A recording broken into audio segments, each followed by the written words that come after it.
తెలుగుదేశం పార్టీలో ఆ మాజీ మంత్రి తెలియని వాళ్ళు ఉండరేమో. పదవి ఉందా లేదా అని ఏనాడు చూడలేదు. అప్పుడు మీరు ఎన్టీఆర్ వైపు ఉన్నారు కాబట్టి, మీరు చంద్రబాబుకి యాంటీగా ఉన్నారు కాబట్టి మీకు మంత్రి పదవి ఇవ్వకుండా. నేను రామభక్తుడిని మొదటి నుంచి కూడా. రామారావు గారి కోసం ఆఖరి దాకా ఉంటాం కూడా. అసెంబ్లీ సెషన్ సంబంధించి వల్లభనేని వంశీ కానీ నాని కానీ హద్దులు మీరారు. కోసాని వాళ్ళు ఏమన్నాడు, సజ్జల రామకృష్ణారెడ్డి స్క్రిప్ట్లో చేశానన్నాడు. మేము మొదటి నుంచి అదే చెప్పాం. పేరునని ఒక సవాల్ చేస్తున్నాడు, దమ్ముంటే నన్ను అరెస్ట్ చేయండి, కొడాలి నాని అరెస్ట్ చేయండి అని. ఈ సవాల్ చేసిన వాళ్ళందరికీ ఒక రోజు కాదు, రేపు పొద్దున దుర్యోధనుడి బయటకు అయితే పట్టబోతుంది. లోకేష్ రెడ్ బుక్ లో నోట్ చేశాడు, ఆ రెడ్ బుక్ ఒక్కొక్కటి ఓపెన్ అవుతున్నాను. అధికార మదంతో నోటికి వచ్చినట్టు కారు కోతలు కోసిన వాళ్ళు, కుటుంబాలను రోడ్డు మీద రాని మహిళలను కూడా రోడ్డు మీద గీడ్చిన వాళ్ళని వదలాలా.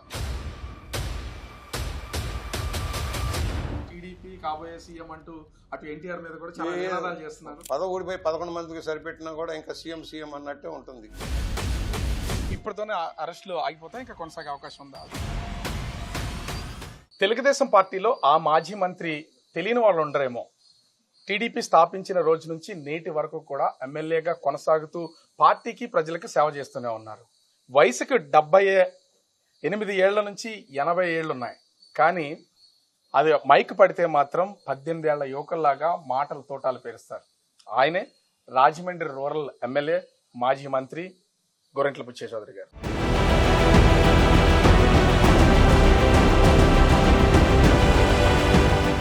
ప్రస్తుతం అంతా ఉన్నారు సార్. నమస్తే. నమస్కారం. చాలా అంటే దాదాపుగా 80 ఏళ్ల వయసు ఉంది మీకు.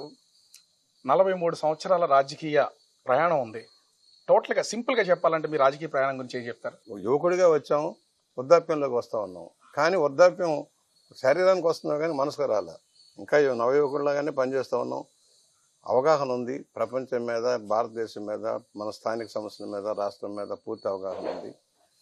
ప్రజా సమస్యల మీద అవగాహన ఉంది. సామాన్యుడి ఇక్కట్ల మీద అవగాహన ఉంది. ఆర్థిక పరిస్థితుల మీద అవగాహన ఉంది. అందువల్ల అన్ని అవగాహన చేసుకుంటూ ఏదో సాధించాలని దానికంటే ఉన్న దాంట్లో తృప్తిగా జీవించుకునే ముందుకు సాగటం నేను లక్ష్యంగా పనిచేస్తున్నాను.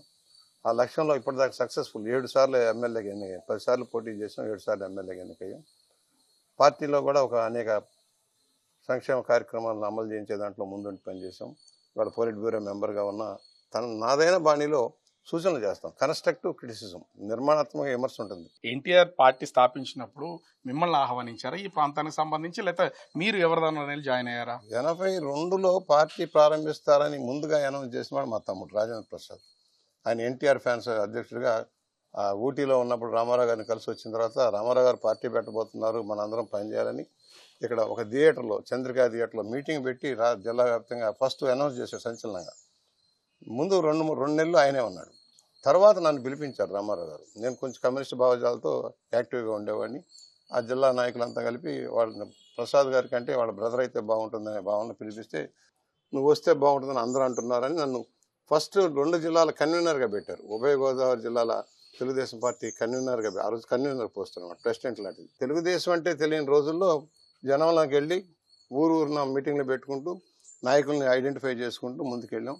దాని పర్యవసానంగా ఒక 8 నెలల్లోనే పార్టీ అధికారంలో రావడానికి అందరం నాంది పలికాం. ఈ జిల్లాలో రామారావు గారు ఆశయాల ప్రకారం నడిపాం. ఆయన టూర్ ప్రోగ్రామ్ అంతా నేను కండక్ట్ చేసేవాడిని ఈ ప్రాంతం అంతా కూడా. ఆ విధంగా పార్టీలో ఒక స్థానం కల్పించారు రామారావు గారు. 83లో తొలిసారి అసెంబ్లీకి వెళ్ళినప్పటికీ ఇప్పటికీ అసలు తేడా ఏం చెప్పగలరా? విలువలు మా పడిపోయాయి.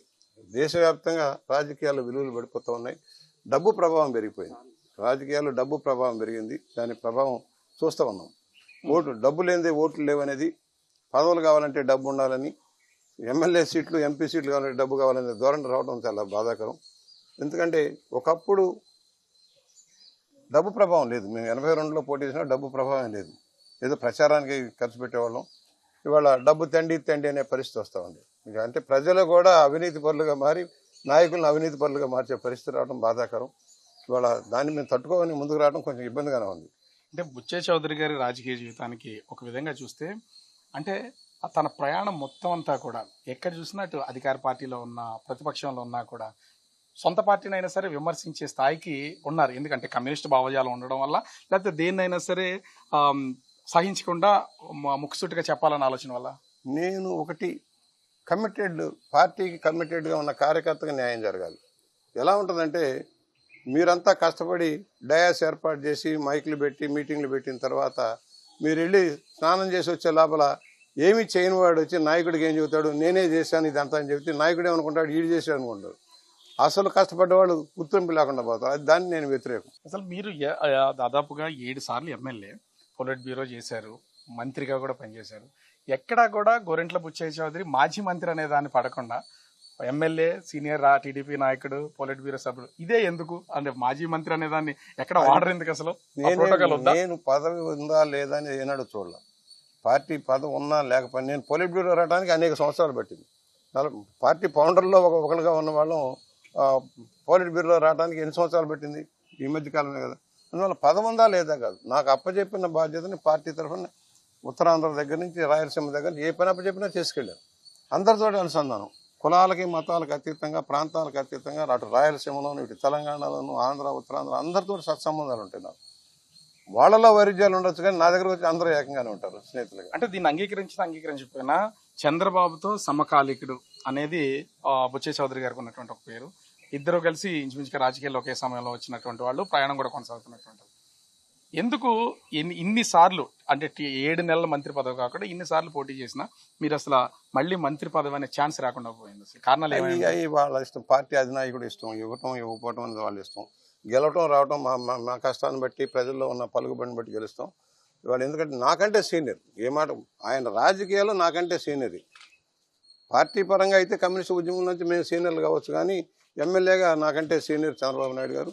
కాకపోతే పార్టీ పరంగా నేను senior most in the party. ఇవాళ ఉన్న గంటల్లో 82లో ప్రారంభం నుంచి ఉన్న వాళ్ళు నేనే సీనియర్ మోస్ట్. ఇవాళ పదవి ఏది ఇచ్చినా ఇవ్వకపోయినా పార్టీకి కమిటెడ్, ఈ రోజుకైనా కమిటెడ్. ఇప్పుడు మొన్న నేను సీనియర్ మోస్ట్ ఆశించాం, ఇస్తారేమో అని అనుకున్నాం, ఇవ్వలేదు. దాని ఈక్వేషన్లో మరొకటో ఏం చేశారు నాకు అనవసరం. అంత మాత్రం అసంతృప్తి చెందాల్సిన అవసరం లేదు, నా పని నేను చేస్తాను. అంటే 2014లో కూడా ఆశించారు, అప్పుడు తర్వాత ఇప్పుడు మొన్న 24లో అధికారులు వచ్చినప్పుడు కూడా మంత్రి పదవి ఆశించినా ఎందుకు మంత్రి పదవి ఇవ్వట్లేదు? దీని వెనక ఏమైనా కారణాలు ఏమైనా చూడొచ్చు? I don't know. ఆ ఈక్వేషన్, సామాజిక ఈక్వేషన్ మరొకటో ఏదో ఈ జిల్లా స్వరూపం మీద మాట్లాడతారు.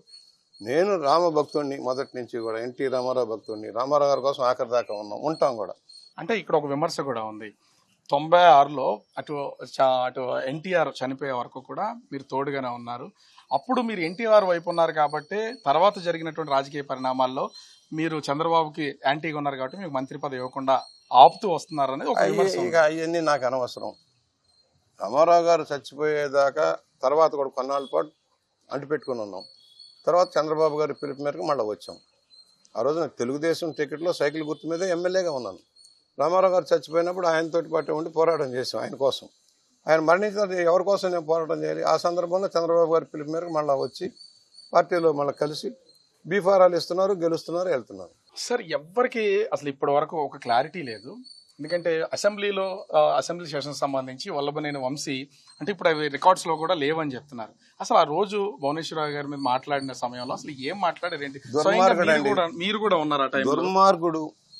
నాతోటి బాగానే ఉంటారు వీళ్ళందరూ. నేను తిడతా, చనువుగా కేకలేస్తా, దుర్మార్గులారా రౌడీలారా అని తిడతాను. అలాగే అంటాను, నా చనువుగా పడతారు ఎవరినైనా. ఇప్పుడు పేరు నాయనైనా వాళ్ళైనా వాళ్ళ నాన్నగారితో వాళ్ళతో అనుబంధంలో నేను ఒక్కోసారి ఏంట్రా పనికిమాలిన స్టేట్మెంట్లు పనికిమాలిన అంటాను, ఇలాగే అనేవాడు.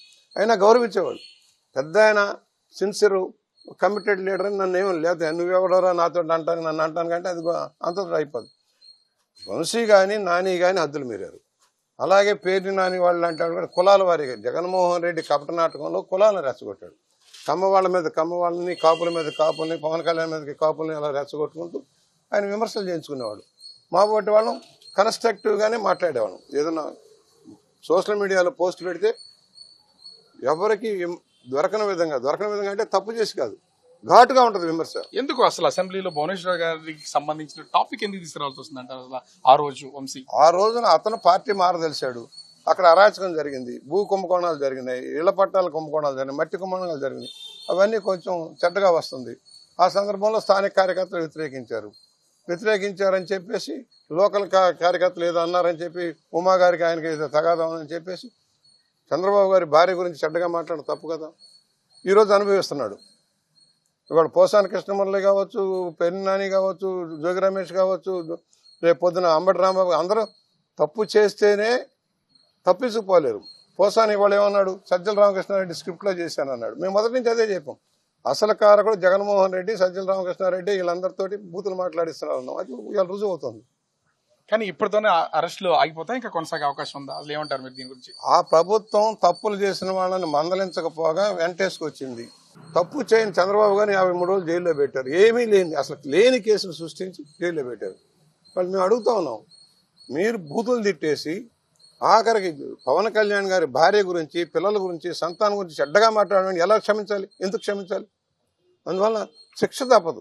కానీ ఇక్కడ ఇంకొకటి విమర్శ కూడా ఉంది. అరెస్ట్ అవుతున్నటువంటి వాళ్ళు అటు వల్లభనేని వంశీ కానీ, పోసాని కృష్ణమురళి కానీ, తర్వాత కొడాలి నాని కానీ, వీళ్ళందరూ కమ్మ సామాజిక వర్గానికి సంబంధించినటువంటి వాళ్ళు. చంద్రబాబు గురించి యాంటీగా మాట్లాడారు కాబట్టి వీళ్ళు కూడా ఎదుగుతున్నారు కాబట్టి ఎదుగుతున్న వాళ్ళని కట్ చేయాలనే ఉద్దేశంతో ఏమయ్యా కులం, తెలుగుదేశం కులంతో రాలేదు. ఇప్పుడు నేను కులం అంటే నేను నా సంగతి ఏంటి? నా సంగతి ఏంటి? కులం కాదు, తెలుగుదేశం అందరిది. బీసీలు, రెడ్లు అందరూ ఉంటారు. కానీ ఇప్పుడు కూడా పేరునాని ఒక సవాల్ చేస్తున్నాడు, దమ్ముంటే నన్ను అరెస్ట్ చేయండి, కొడాలి నాని అరెస్ట్ చేయండి అని. అంటే వాళ్ళ వైపు ఏం తప్పు లేదని దాన్ని చూపించుకునే ప్రయత్నం చేస్తున్నారు అనుకోవచ్చా? ఇలాగే వంశీ సవాల్ చేశాడు, అలాగే సవాల్ చేశాడు పోసాని కృష్ణమురళి. ఈ సవాల్ చేసిన వాళ్ళందరికీ ఒక రోజు కాదు రేపు పొద్దున దుర్యోధనుడి బయటకు అయితే పట్టబోతుంది. సో రాజకీయాలు అంటే ఇందాక స్టార్టింగ్ లో మీరు మాట చెప్పారు, డబ్బుతో ముడిపడిపోయిన రాజకీయాలు అని. ఇప్పుడు కక్షపూరిత రాజకీయాలు ఇది కొనసాగుతుంది అనుకోవచ్చు? మేము కక్ష లేదు, కానీ తప్పులు చేసిన వాళ్ళు వదలము. తెలుగుదేశం కార్యకర్తల్ని, నాయకుల్ని అక్రమ కేసుల్లో ఇరికించేసి తప్పుడు కేసులు పెట్టి భయభ్రాంతులకు గురి చేసిన వాళ్ళని వదిలే ప్రశ్నే లేదు. వాళ్ళందరమే చర్యలు ఉంటాయి తప్పకుండా. రోజా ఏం మాట్లాడిందో మీకు తెలుసు. పోసాని కృష్ణమురళి వీడియోలు చూస్తారా? ఇప్పుడు ఏంటి మీ దాంట్లో వీడియోలు ఏంటి? పోసాని కృష్ణమురళి ఏం మాట్లాడు? వాళ్ళకి శిక్షించాల్సిన అవసరం లేదా? అయిపోయింది, నేను రాజకీయాలు మానేసి సరిపోద్దా? అధికార మదంతో నోటికి వచ్చినట్టు కారు కోతలు కోసిన వాళ్ళు, క్యారెక్టర్ అసాసినేషన్ చేసిన వాళ్ళు, కుటుంబాలను రోడ్డు మీద రాని మహిళలను కూడా రోడ్డు మీద గీర్చిన వాళ్ళని వదలాలా? ఎందుకు వదలాలి? సో ఇప్పుడు వరుసగా జరుగుతున్నటువంటి ఈ అరెస్టులకు సంబంధించి లోకేష్ రెడ్ బుక్ లో నోట్ చేశాడు. ఆ రెడ్ బుక్ ఒక్కొక్కటి ఓపెన్ అవుతుందని. ఇంక ఎంతమంది పేర్లు ఉండొచ్చు దీంట్లో? ఆ రెడ్ బుక్ లో ఎంతమంది ఉన్నాయి? ఆ రోజునే చెప్పాడు, నేను ప్రతి జిల్లాలో జరుగుతున్న సంఘటనలు అది కొంతమంది అధికారుల దుష్ప్రవర్తన రాసుకుంటున్నాం, అధికారంలోకి వచ్చాక మేము చూసుకుంటాం అన్నారు.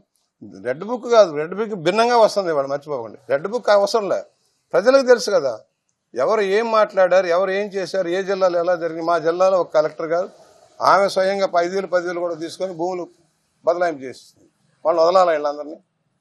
సో భూములు దోపిడీ అంటున్నారు కాబట్టి, అంటే మీకు సంబంధించి ఈ జిల్లాకు సంబంధించి ఆవు భూముల్లో కూడా మాజీ ఎంపీ హస్తం చాలా ఉంది భరత్కి సంబంధించి అని అంటూ ఉంటారు. ఎందుకు మరి అతనికి సంబంధించి ఏమన్నా ఆలోచన? నేనంటాను జగన్మోహన్ రెడ్డి హస్తం ఉంది దీంట్లో. మీకు తెలిసి పనికిరాని భూములు కొన్నారని తెలిసి ఆనాటి కలెక్టర్, ఎంపీలు అందరూ ఏకమయ్యారు. మీరు ఎంపీ, ఎమ్మెల్యే తగాదా వచ్చి బయటపడ్డాడు. అసలు నిలువెత్తు నీళ్లుంటే ఈ రోజు కూడా నీళ్లున్నాయి. పదండి చూద్దాం. ఇప్పుడు అన్ని 100 కోట్ల రూపాయలకు సంబంధించి జరిగినటువంటి ఈ భూమాఫియాకి సంబంధించి మీ ప్రభుత్వంలో ఏమన్నా దీని మీద ఎంక్వైరీ విచారణ? తప్పకుండా. వాళ్ళు ఏం చేశారంటే ఇరిగేషన్ డిపార్ట్మెంట్ తోటి తప్పుడు ప్రకటన ఇప్పించారు. ముంపు ప్రాంతం కాదని కోర్టులో అఫిడవిట్ చేశారు. కోర్టును కూడా తప్పుదారి పట్టించారు. ఇవాళ కోర్టులో అఫిడవిట్ వేయాలి, మళ్ళా వేసి విచారణ జరగాలి ఎలా దోపిడీ జరిగిందో. ఇవాళ కూడా నిలువెత్తు నీళ్లు ఉన్నాయి. ఎలా ఇల్లు కట్టుకుంటారు? 30 కిలోమీటర్లు వెళ్ళి ఇల్లు ఎలా కట్టుకుంటారు? వీటన్ని సమగ్ర విచారణ జరగాలి. అవసరం ఇదే కాదు, రాష్ట్ర వ్యాప్తంగా జగనన్న కాలనీలు జరిగిన దగా మీద విచారణ జరగబోతుంది. జిల్లాల వారీగా రెవెన్యూ ద్వారా విచారణ జరుగుతుంది.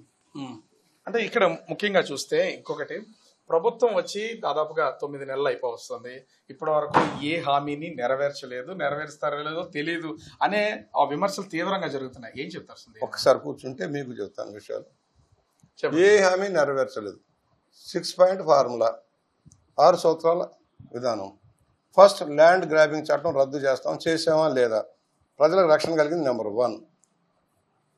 పెన్షన్ పెంచుతామని 5 ఏళ్లు పెంచకుండా కూర్చున్న పెద్ద మనిషికి భిన్నంగా 3,000 చేస్తానన్న పెన్షన్ అన్ని సంవత్సరాలు పెట్టింది. చంద్రబాబు గారు అధికారంలో వచ్చిన మరుసటి రోజు నుంచే పెన్షన్ 4,000 చేసి ఇస్తున్నాం. ఇవాళ 4,000, 6,000, 10,000, 64 లక్షల మందికి ఇన్ని రకాల పెన్షన్లు 1వ తారీఖు వెళ్తున్నాయి. 3 గ్యాస్ బండ్లు మీద ఆల్రెడీ స్టార్ట్ అయ్యి ఫస్ట్ విడత ఇచ్చేసారు. కానీ ఈ సంవత్సరం రెండు వైసీపీ కూడా విమర్శలు చేస్తుంది. ఏది ఒక బండ్ మాత్రమే ఇచ్చారు, మిగతా 2 3 బండ్లు సంవత్సరంలో ఇస్తాం. 3 బండ్లు ఒకేసారి 3 బండ్లు వాడుకోరు కదా. ఒక బండ్ అయ్యాక ఒక బండ చొప్పున 3 సంవత్సరానికి 3 బండ్ల చొప్పున ఇచ్చుకుంటూ వెళ్తాం. ఫస్ట్ విడత అయింది, రెండో విడత మళ్ళీ వస్తుంది. 3 పార్ట్లు కదా, 4 నెలలకు 3 పార్ట్లు. మూడోది ఇవాళ ఏదైతే తల్లికి వందనం రేపు స్కూల్ తెచ్చేటప్పటికి ఇస్తున్నాం, తల్లికి వందనం ఇస్తున్నాం. బడ్జెట్లో కేటాయింపు చేశాం. నిన్న బడ్జెట్లో కేటాయింపు చేసి తల్లికి వందనం 9,000 కోట్ల రూపాయలు దాన్ని పెట్టాం. ఇది కాకుండా 20,000 రూపాయలు రైతులకు ఇస్తానన్నాం. ఆ రైతుల పథకం కూడా జూన్ పంట మొదలయ్యేటప్పటికి ఇవ్వాలని నిర్ణయించాం. నిన్న బడ్జెట్లో దాన్ని కూడా ఎలకేట్ చేసాం. దాన్ని కూడా భారీ ఎత్తున ఎలకేట్ చేసాం. మీరు బడ్జెట్లో, ఎందుకంటే బడ్జెట్ అంటే ప్రామాణికం, ఒక రాజ్యాంగం లాంటిది. బడ్జెట్లో ఏం పెట్టి అది అమలు చేస్తాం. కానీ ఇప్పుడు నేను ప్రవేశపెట్టినటువంటి బడ్జెట్కి సంబంధించి ఎక్కడ సామాన్య ప్రజలకు ఎవరికి మేలు కలిగేలేదు. ఇది కేవలం అంకెల గారడి మాత్రమే అని చెప్పేసి వైసీపీకి సంబంధించిన నాయకులు ఏది అంకెల గారడి? 4,000 రూపాయలు, 6,000 రూపాయలు, 15,000 రూపాయలు 1వ తారీఖు పెన్షన్ ఇవ్వడం అన్యాయమా? భూములు కబ్జా చేస్తూ బొమ్మలు వేసిన దాన్ని తీసేసి ల్యాండ్ గ్రాబింగ్ చట్టాన్ని ఇది చేసింది అన్యాయమా? గ్యాస్ బండ్లు ఇవ్వడం అన్యాయమా? ఇవాళ ఫీజు రీఎంబర్స్మెంట్ చేస్తున్నాం. మైనార్టీలకు గత 5 సంవత్సరాలు ₹1 సోషల్ వెల్ఫేర్ ఖర్చు పెట్టలేదు. మహిళలకు కానీ, డ్వాక్రా మహిళలకు కానీ, ఆశా వర్కర్లకు కానీ, అంగన్వాడికి కానీ జీతాలు పెంచాలి. అవన్నీ ఇప్పుడు ఈ ప్రభుత్వం పెంచుకుంటూ వెళ్తుంది. ఆఖరికి ప్రభుత్వ ఉద్యోగాలకు సంబంధించిన గ్రాట్యుటీలు, పెన్షన్ బెనిఫిట్స్ అన్నీ కూడా రద్దు చేసి పారేశారు. ఇవన్నీ మన ప్రభుత్వం మళ్ళా పునరుద్ధరణ చేస్తుంది. ఇంట్లో చాలా మేజర్ది మీ మంత్రి గారి సంబంధించి ఒక కామెంట్ రోజు సోషల్ మీడియాలో చూస్తూనే ఉంటారు, మీకు 15,000, మీకు 15,000, మీకు 18,000 అనేది. అంటే అటు ఆ మహిళలకు ఇచ్చిన ఈ హామీ కానీ వందనానికి సంబంధించి మీరు ఎందుకు దాని ఇంప్లిమెంటేషన్ ఇదివరకు తెలుగుదేశం ఉన్నప్పుడు కూడా ఫీజు రియంబర్స్మెంట్ జరిగేది, కాలేజీలకు వెళ్ళిపోయాయి, తల్లిదండ్రుల మీద భారం లేదు. ఓట్ల రాజకీయం కోసం అమ్మఒడి అని పెట్టి దగా చేసావు. నువ్వు కాలేజీలకు ఫీజు లేకొట్టావు, వీళ్ళకి ఇచ్చావు. 3 4 ఒకళ్ళకే ఇచ్చావు. అది కూడా 3 ఏళ్ళు ఇచ్చావు, 2 ఏళ్ళు లేకొట్టావు. మర్చిపోబాక. మేము ఆర్థికంగా రాష్ట్రం దివాళా తీయించినా కూడా ఇవాళ ప్రభుత్వం సకాలంలో పెన్షన్లు ఇస్తుంది, 1వ తారీఖు జీతాలు ఇస్తుంది, పాత బాకీలని ఇచ్చుకుంటూ వెళ్తా ఉన్నాం. వేల కోట్ల రూపాయలు రైతులకు సంబంధించిన పంటకు సంబంధించిన డబ్బులు ఇస్తూ ఉన్నాం, ఇన్సూరెన్సులు కడతా ఉన్నాం, ఇరిగేషన్కి పెంచాం భారీగా, పవర్ సెక్టార్కి పెంచాం, అవన్నీ సబ్సిడీలు. మర్చిపోవాలి, సామాన్యుడికి సబ్సిడీలు, ఉచిత విద్యుత్ ఇవ్వటం, కొన్ని రంగాలకి ఉచిత విద్యుత్ ఇవ్వటం సంక్షేమే కదా. ఇవాళ కార్పొరేషన్ పటిష్టం చేసి మళ్ళీ సెల్ఫ్ ఫైనాన్సింగ్ కింద లోన్స్ ఇచ్చేదానికి కార్యక్రమం తీసుకుంటున్నాం. స్కిల్ డెవలప్మెంట్ చేస్తున్నాం. పరిశ్రమలు వస్తూ ఉన్నాయి, పరిశ్రమలు అంగీకారాలు 6 లక్షల కోట్లకు అంగీకారాలని మొదలవుతున్నాయి. ఒక్కొక్కటి మొదలవుతుంది. అమరావతి మొదలవుతుంది. Self financing. అంటే ఇప్పుడు వైసీపీ చేసిన కేవలం విమర్శలు మాత్రమే, దీంట్లో అసలు నిజాలు అసలు బోగస్ అబద్ధాల గోబెల్స్ ప్రచారం అగ్రగణ్యులు. సోషల్ మీడియా అనేది అబద్ధాలు ప్రచారం. బాబాయిని చంపి గుండెపోటుతో చచ్చిపోయాడని చెప్పిన దుర్మార్గులు జగన్మోహన్ రెడ్డి అండ్ ఫ్యామిలీ. మీరు 82లో రాజకీయాల్లోకి వచ్చారు, మీ తరం రాజకీయాన్ని చూశారు. ఇప్పుడు నెక్స్ట్ జనరేషన్ కూడా మంత్రులుగా ఉన్నటువంటి ముఖ్యంగా నారా లోకేష్, ఏం చెప్తారు నారా లోకేష్ నాయకత్వం గురించి? కష్టపడుతున్నాడు, అవగాహన ఉంది, రాష్ట్రంలో బాగా చదువుకున్న వ్యక్తి. పరిశ్రమలు తేవాలి, పెట్టుబడులు తేవాలనే దాంట్లో విద్యారంగాన్ని ప్రక్షాళన చేయడానికి కష్టపడుతూ ఉన్నాడు. వాళ్ళ స్టైల్ వాళ్ళు పనిచేస్తూ ఉన్నాడు. Yes, I'm having confident. ఆయన నాయకత్వం పటిమ ఉంది. పార్టీని నడపడంలో సభ్యత్వాలు 1,50,00,000 మంది సభ్యులుగా చేరారంటే చిన్న విషయమా? ఆయన టైంలో జరిగింది. ఈ సభ్యత్వాలు వచ్చినటువంటి సమయంలోనే ఒక మూమెంట్ కూడా వచ్చింది, నారా లోకేష్ డిప్యూటీ సీఎం చేయాలనే ఒక నినాదం. దాన్ని కొట్టిపారేసిన వ్యక్తి కూడా మొట్టమొదటి బహుశా మీరే అయ్యి ఉండొచ్చు. నేను చెప్పాను, అవన్నీ పక్కన పెట్టండి. ఒక అంగీకారంలో మనం వెళ్తున్నాం. పవన్ కళ్యాణ్ గారు డిప్యూటీ సీఎం ఒక్కడే అనుకున్నారు, అయిపోయింది. ఎవరో దారిన పోయేవాళ్ళు ఏదేదో మాట్లాడితే అది కరెక్ట్ కాదు. అనవసరం వివాదాలు అక్కర్లా. ప్రజలు నిర్ణయిస్తారు రాబోయే రోజుల్లో ఎవరు ఏంటనేది. అందువల్ల ఇప్పుడు ఆ వివాదాలు అనవసరం. చంద్రబాబు గారు సీఎంగా ఉన్నప్పుడు మిగతా వాళ్ళ గురించి ఆలోచన అనవసరం. ఆయన ముఖ్యమంత్రిగా ఉన్నారు, డిప్యూటీ ముఖ్యమంత్రిగా పవన్ కళ్యాణ్ గారు కలిసి ఇద్దరు ప్రయాణం చేస్తారు. ఒక అవగాహన వెళ్తుంది, రాష్ట్రాన్ని ముందుకు తీసుకెళ్ళిన లైన్లో వెళ్తున్నారు కనుక లోకేష్ గారికి ప్రజల గుండెల్లో ఆయన ఉన్నాడు, మర్చిపోకూడదు. ఆయన స్థానం ఆయనకుంది. ఏ పదం ఉందా లేదా కాదు, ఆయన పని ఆయన చేసుకెళ్ళిపోతారు. ఎందుకు అసలు ఇంత సజావుగా పరిపాలన కొనసాగుతుంది, సీఎం డిప్యూటీ సీఎం మంత్రులు అంతమంది ఉన్నా సడన్ ఒక్కసారి లోకేష్ ని డిప్యూటీ సీఎం తెర మీద తీసుకురావడానికి కారణం ఏమై ఉండొచ్చు? అత్యుత్సాహంగా కాకాబట్టే వాళ్ళు కొంతమంది తయారవుతారు నాయకులకి. అలాంటి వాళ్ళ వల్ల ఈ సమస్యలు వస్తాయి. మీ ఉద్దేశంలో జూనియర్ ఎన్టీఆర్ అసలు తన పాత్ర ఏమైనా ఉండబోద్దా భవిష్యత్ రాజకీయాలకు తెలియదు సార్, అది ఆయన ఇష్టం. ఎందుకంటే సినిమా రంగంలో ఆయన కూడా ఒక ప్రముఖ స్థానంలో ఉన్నాడు, ఒక ప్రముఖ హీరోగా ఉన్నాడు. కలెక్షన్స్లో కానీ భారీ బడ్జెట్ సినిమాల్లో కూడా ఆయనకు ఒక పాత్ర ఉంది. ఆయన రోల్ ఆయన చేసుకుంటున్నాడు. నాకు తెలిసి తెలుగుదేశంతో అనుబంధంలో లేడు ప్రస్తుతానికి, లేనప్పుడు నేను ఎందుకు మాట్లాడను. అంటే ఆయన క్యాడర్ కూడా ఎక్కడ చూసినా టీడీపీ కాబోయే సీఎం అంటూ అటు ఎన్టీఆర్ మీద కూడా చాలా నినాదాలు చేస్తున్నారు. జగన్మోహన్ రెడ్డి కూడా సీఎం అంటలా, ఊడిపోయి 11 మందికి సరిపెట్టినా కూడా ఇంకా సీఎం అన్నట్టే ఉంటుంది. దాని గురించి మనం అనవసరం. ఎవరు ఇష్టం రాజకీయాల్లో ఉంటారా రారా, ఎవరి గురించి నేను మాట్లాడతారు అలా, అది వాళ్ళ ఇష్టాలు అనమాట. పార్టీల్లో ఉండి పనిచేసే వాళ్ళని బాలకృష్ణ గారితో మాట్లాడదు. Yes, is a senior Rama Rao గారి బిడ్డగా, ఒక సీనియర్ ఎమ్మెల్యేగా ఆయన అవగాహనలో ఆయన సినిమా రంగంలోనూ ఉన్నత స్థానంలో ఉన్నాడు. రాజకీయంలో కూడా ఒక తనదైన బాణీలో తను నమ్ముకున్న ప్రజల కోసం హిందూపురాన్ని అభివృద్ధి చేయడం చాలా కష్టపడుతూ ఉన్నాడు. నిన్న కూడా మేము వెళ్ళి 2-3 సార్లు వెళ్తే 2-3 సార్లు ఆయన మామూలు ఎమ్మెల్యేలాగా వచ్చాడు, మర్చిపోకండి. బాలకృష్ణ గారు నేను వెళ్ళా, ఈ వయసులో నేను వెళ్తే ఆయన నాకంటే వేగంగా ఆయన 2-3 సార్లకు వచ్చి ఫాలో అప్ యాక్షన్ చేసుకున్నాడు నియోజకవర్గ అభివృద్ధి కోసం. That is the spirit. So సొంత బావే కదా ముఖ్యమంత్రి, మనకు కావాల్సిన నిధులు వస్తాయి అనేది ఏం లేదు. ఈయన కూడా ఒక సాధారణ ఎమ్మెల్యేగానే వెళ్తున్నాడు. సాధారణ ఎమ్మెల్యేగానే శాఖల దగ్గరికి వెళ్తున్నాడు, కమిషనరేట్కి వెళ్తున్నాడు. మాకు ఇది కావాలి, ఈ డ్రైన్ కావాలి, ఈ రోడ్డు కావాలని. నిన్న మా ఇద్దరం పోటాపోటీకి వెళ్ళినట్టు అయింది. సార్, టీడీపీ ప్రభుత్వం ఈ విషయాలను పక్కన పెడితే ముఖ్యంగా మీ నియోజకవర్గానికి వద్దాం. మీ మీద ఒక బుచ్చే చౌదరి గారు చాలా సైలెంట్గా ఉంటారు, తన పని తాను చేసుకుపోతారు, ఏంటి ఉండదనేది. కానీ ఒక విమర్శ మొన్న కూడా ఎక్కడ ప్రెస్ మీట్లో కూడా చూసాం, మీ మీద ఒక తీవ్రమైనటువంటి విమర్శ ఉంది. మట్టి మాఫియా, ఇసుక మాఫియా, బుచ్చే చౌదరి అనుచరులు చేస్తున్నారు, బుచ్చే చౌదరి చేస్తారని చెప్పట్లా, అనుచరులు వెనకుండి చేస్తున్నారు అనేది ఒక విమర్శ ఉంది. దాన్ని ఏం చెప్తారు సార్? అసలు పనికిరాని వాళ్ళంతా చెబుతారు. ఇప్పుడు ఒకప్పుడు ఫ్రీ స్టాండ్ అప్పుడు కేవలం 2600 రూపాయలకి ఇంటికి చేరేలాగా చేయించగలిగాం, డ్వాక్రా గ్రూపుల ద్వారా చేసాం. ఇవాళ సిస్టమ్ మారింది, కొంత ట్యాక్స్ చేసిన అవన్నీ వచ్చినాయి. కార్యకర్తలు, పడవల వాళ్ళు మా దగ్గర లేబర్ ఉన్నారు. ఉదాహరణకు చెబుతున్నాను, జాలర్లు ఉన్నారు, బీసీలు ఉన్నారు, పల్లెకారులు వాళ్ళంతా ఉన్నారు. వాళ్ళకి పడవలు సొసైటీలు ఉన్నాయి. వాళ్ళు మామూలుగా గోదావరి నీళ్ళల్లో దిగి కష్టపడి డ్రెడ్జింగ్ చేస్తారు. వాళ్ళు వచ్చే అవకాశం ఇవ్వండి, మాకు కూడా సొసైటీలో అవకాశం వాళ్ళకి ఇస్తే, దానికి నాకు పామేస్తే ఎట్లాగా? కనీసం ఒక 1000 మంది బతుకుతున్నారు. కష్టజీవులు మర్చిపోకండి, వాళ్ళంతా పేదవాళ్ళు, కష్టజీవులు. దానికి ఏదేదో మాట్లాడాలని ఒక విలేకరి బ్లాక్మెయిలర్, అది కూడా చెబుతున్నా, ఒక పెద్ద బ్లాక్మెయిలర్. ఎప్పుడో పోలీసుల్ని అందరినీ బెదిరించి బొకాయించేవాడు, వాడు వచ్చి నన్ను అడుగుతాడు. మీకు అర్థమైందా? నేను చెప్పా, విలేకరిగా గౌరవం ఉంచుకొని ఆయన నువ్వు తప్పుడు ప్రకటన లేదు. వాళ్ళంతా పనిచేసేవాళ్ళు రాష్ట్రంలో మొత్తం చాలామంది పనిచేస్తారు. అనేక మందికి సొసైటీలకు పర్మిషన్ ఇచ్చారు. దాంట్లో మా పాత్ర ఏముంటుంది? గవర్నమెంట్ తన రోజు తను చేసుకుపోద్ది, అధికారులు. కానీ కొంతమంది కార్యకర్తలు, పార్టీ నాయకులు, అనుచరులు వాళ్ళు చేసేది మీకు ఆపాదించడం వల్ల కొంత మీకు డ్యామేజ్ జరుగుతుంది. ఒకటి సార్, వాళ్ళు తప్పు చేయట్లేదు, రోజుకి 100-50 సంపాదించుకుంటారు. వాళ్ళు కష్టపడితేనే రోజువారీ కూలీలు వాళ్ళు ఎలా సంపాదించుకుంటారు, అంతవరకే, దానికి మించి వెళ్ళటంలా. నేను మొదటనే చెప్పా, సప్లై అండ్ డిమాండ్. ఎప్పుడైతే సప్లై పెంచామో డిమాండ్ తగ్గిద్ది, రేట్లు తగ్గుతాయి. అధికారులు ఒక్కోసారి తెలుసో తెలియక దాన్ని కంట్రోల్ చేశారనుకోండి, ధరలు పెరిగిపోతాయి. ఇప్పుడు ధరలు కంట్రోల్ అయిపోయింది. ఒకప్పుడు ట్రాక్టర్ ఇసుక ఫ్రీ ఇసుకే కదా, ట్రాక్టర్ వాళ్ళు 4500 వసూలు చేశారు. ఇది కరెక్ట్ కాదంటే ఇవాళ 1500-1300 రూపాయలకి ఇంటి ముందు పోసిపోతున్నారు ట్రాక్టర్ వాళ్ళు. అంటే కంట్రోల్ అయిందా లేదా? ఎవరు చేయగలరు అలాగా? ట్రాక్టర్ వాళ్ళందరిని పిలిచి మీరు ఇది కరెక్ట్ కాదు, ఈ రేట్లు కరెక్ట్ కాదు, మీరు దెబ్బతింటారంటే మీకు కనీసం 500 రూపాయలకి ట్రాక్టర్ నిండి వెళ్తుంది, మీరు ఎందుకు పెడతారు? ఇప్పుడు 1300 దిగిపోయింది.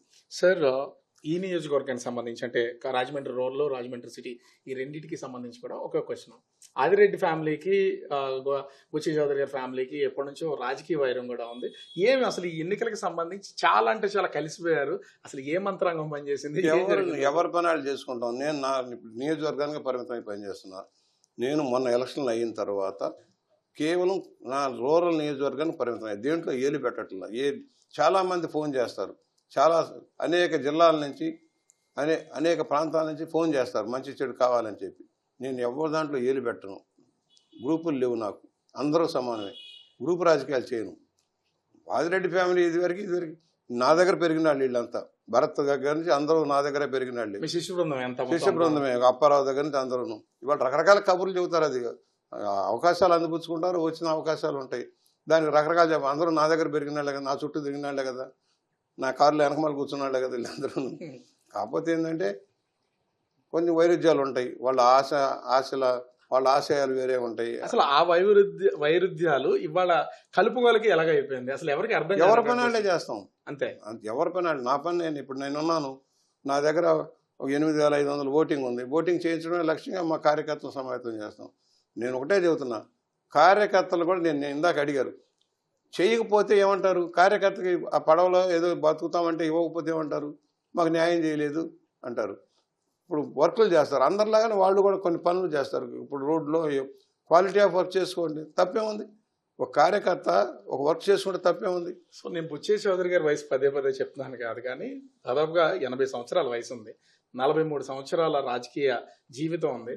మీకు సంబంధించి ఎంతో మంది అనుచరగణం ఇవాళ రాజకీయాల్లో ఒక ఎమ్మెల్యేలు అయ్యారు, ఎంపీలు అయ్యారు, మీ మీద తిరిగి విమర్శలు చేస్తున్నారు. మరి బుచ్చే చౌదరి గారు వారసుడు ఎవరు? అసలు వారసుడిని ప్రకటించరా? మీ వైపు తిప్పుకోరా? మీతో పాటు రాజకీయాలు చేయించరా?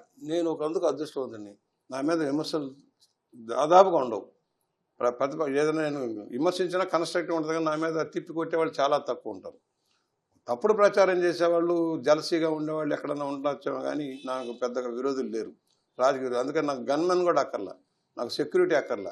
ఇన్నేళ్ల రాజకీయ జీవితంలో ఫ్రీగా వస్తాను. నేను రాయలసీమకి వెళ్ళినా ఒంటరిగా వెళ్ళేవాడిని, ఎక్కడికైనా ఇప్పటికీ ఒంటరిగానే వెళ్తాను. అందువల్ల నాకేం భయాలు లేవు, ఆ భయాలు లేవు. వారసత్వం గురించి నేను మొదటి నుంచి చెబుతున్నా, ఒకళ్ళు ఇస్తే ఇచ్చేది కాదు, పుచ్చుకునేది కాదు. కానీ ప్రతి ఫ్యామిలీలో కూడా ఆ జనరేషన్ తర్వాత ఎవరో ఒకరిని, అన్నది కొడుకునో, సొంత కూతురునో, అల్లుడినో ఎవరో ఒకరిని దించుతూ ఉంటారు. మీరు ఆలోచన చేయట్లేదు? నేను ఇన్నేళ్ల చరిత్రలో ఫస్ట్ స్టార్టింగ్ మా తమ్ముడు పార్టీ కోసం అవిర్లు కృషి చేసిన వాడు, అనేక నాయకుల్ని పార్టీలో, పద్మనాభం గారు లాంటి నాయకుడిని, రామకృష్ణ గారి నాయకుడిని పార్టీలో తెచ్చిన వాడు మా తమ్ముడు. ఆయన కొన్నాళ్ళు యాక్టివ్గా ఉన్న తర్వాత తగ్గిపోయాడు. ఎవరు జోక్యం చేసుకోరు. నా ఫ్యామిలీలో నా భార్య కానీ, పిల్లలు కానీ, మా తమ్ముడు కానీ ఎవరు జోక్యం చేసుకోరు. నేను ఒంటరిగానే పనిచేస్తాను, ఒంటరిగాని రాజకీయంగా ఒంటరిగాని. నేను ఎవరిని, ఇవాళ మా తమ్ముడు గారి అబ్బాయి డాక్టర్ సెల్లోకి వెళ్ళి ఆయన యాక్టివ్గా పని చేసుకుంటున్నాడు, ఆయన పని ఆయన చేసుకున్నాడు. నేను చెప్పా, రాజకీయాలు అంత సజావుగా లేవు నాయన, నేను అనుభవించాలు 42 ఏళ్ళు అనుభవించాలు, మనకు సరైన న్యాయం జరగలేదని నా ఫీలింగ్ ఉంది. మనం కష్టపడిన దానికి సరైన ఫలితాలు రాలేదనే ఫీలింగ్లో ఉన్నా. రేపు నీకు వస్తో లేదో నాకు తెలియదు అంటే ఆయన బ్లడ్ బ్యాంక్ అది పెట్టించి ఆయన సర్వీస్ చేస్తున్నాడు. అంటే మీ వారసుడికి అయితే భవిష్యత్తులో వచ్చే అవకాశం ఉంది. చెప్తుంది మళ్ళీ రేపు పొద్దున రకరకాల ఈక్వేషన్లు, చంద్రబాబు గారి మైండ్లో రకరకాల ఈక్వేషన్లు ఉంటాయి. ఆబీసీ, ఈఓసీ, ఆ మహిళ ఇదేనా ఉంటాయి. దాంట్లో నేనేం చెప్పగలను? ఆయన పని చేస్తే పని చేసుకోనండి, పార్టీకి నమ్మకం కలిగించుకొని ఆయన తీసుకొని. నేనుగా కూర్చొని నెత్తిన కిరీటం పెట్టే మనిషిని కాదు, వద్దని చెప్పేవాడిని కాదు, కిరీటం పెట్టే మనిషిని కాదు. వాళ్ళ ఇష్టం వాళ్ళు చేసుకుంటూ ఉంటారు. అందువలన రాజకీయ వారసత్వాలను ప్రోత్సహించు రాలేదు ఇన్నాళ్ళు. ఏ పనిలో ఎవరికి అప్పచెప్పలే. కొంతమంది ఉంటారు, నలుగురు పని చేయకపోతే, ఇప్పుడు కొన్ని కార్యక్రమాలు అమలు చేయాలంటే ఎవరో ఉండాలి కదా తమ్ముడు, ఎవడో ఉండకూడదు.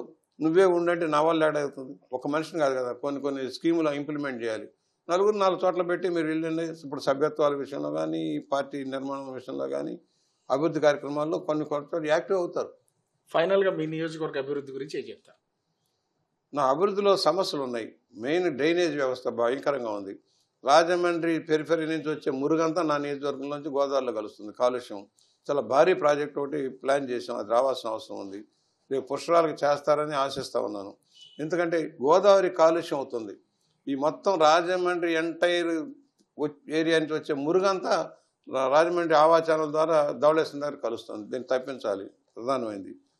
అలాగే అనేక సంస్థలు రామారావు గారు ప్రారంభించిన అనేక సంస్థలు వాళ్ళు వెనకబడి ఉన్నాయి. తెలుగు విశ్వవిద్యాలయం కానీ, బాయ్స్ పాలిటెక్నిక్ కానీ, ఉమెన్స్ ఐటీ, డైట్, నిర్మితి కేంద్రం, గురుకుల పాఠశాల అన్నీ కొంచెం గత ప్రభుత్వం నిర్వీర్యం చేసింది. ఈ ప్రపోజల్స్ అన్ని సీఎం గారికి ఇచ్చారా మీరు? ఇచ్చానండి. అన్ని వర్షన స్ట్రీమ్ లైన్ చేస్తా ఉన్నాం. ఒక సైన్స్ సెంటర్ పెట్టించాను.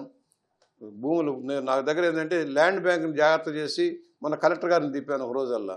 కలెక్టర్ గారు ఆశ్చర్యపోయారు, ఇంత భూములు కలెక్టరేట్కి భూమి లేదని ఒక 3 ఎకరాలు దాంట్లో ఊరి మధ్యన పెట్టబోయారు. ఇదేంటమ్మా ఇంత భూములు ఉంటే, ఇన్ని ఎకరాలు ఉంటాయండి? ఆశ్చర్యపోయింది, మాకు తెలియదండి అని. ఘాట్లు ఎలా ఉంటాయి ఒకసారి తిప్పి చూపించి ఒక రోజల్లా వాళ్ళకి అవగాహన. సుదీర్ఘ రాజకీయ అనుభవంలో రాజమండ్రి మీద పట్టున్న ఏకైక నాయకుడు, మర్చిపోవాలి. ప్రతి బిట్టు, సందు, గొంతు దగ్గర నుంచి కులాల వారీగా నుంచి ఎక్కడ వాటర్ ప్రాబ్లం ఉందో, ఎక్కడ డ్రైనేజ్ ప్రాబ్లం తెలిసిన వాడిని. అధికారులు ఎవరు వచ్చినా నన్ను అడుగుతారు, నేను చెప్తాను. డ్రైనేజ్ వ్యవస్థ దగ్గర నుంచి అసలు సమగ్రమైన అవగాహన ఉంది. ఈ ఏరియా జిల్లాల మీద ఉంది, ముఖ్యంగా రాజమహేంద్రవరం చుట్టుపక్కలంతా అవగాహన ఉంది. ఇప్పుడు గ్రామాల మీద పడ్డాం, గ్రామాల మీద దృష్టి పెట్టాం. అంతకుముందు 5 సంవత్సరాల్లో ప్రతి ఊర్లో వాటర్ ప్లాంట్ పెట్టించాను. 2 రూపాయలకి 20 లీటర్లు ఇచ్చే నీళ్ళు ప్రతి ఊర్లో పెట్టాం. 32 ప్లాంట్లు పెట్టించాను దాతల సహకారం. ప్రతి ఊర్లో వేస్ట్ మేనేజ్మెంట్ ప్లాంట్లు పెట్టాం.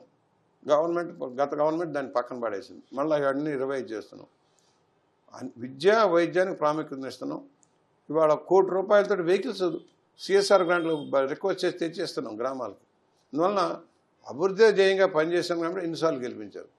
పుష్కరాలు అవకాశం వస్తాయి. పుష్కరాల అవకాశాన్ని డెవలప్మెంట్ వాడుకుంటాం. Okay sir, thank you so much.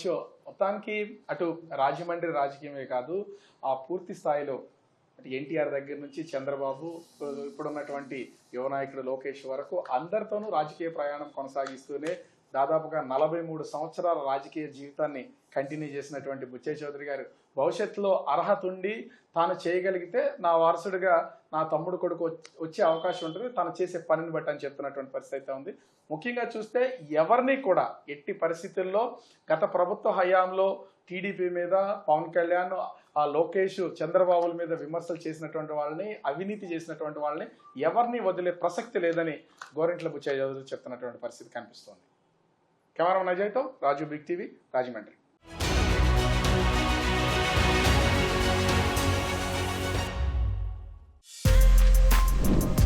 For more videos like this, subscribe Big TV channel.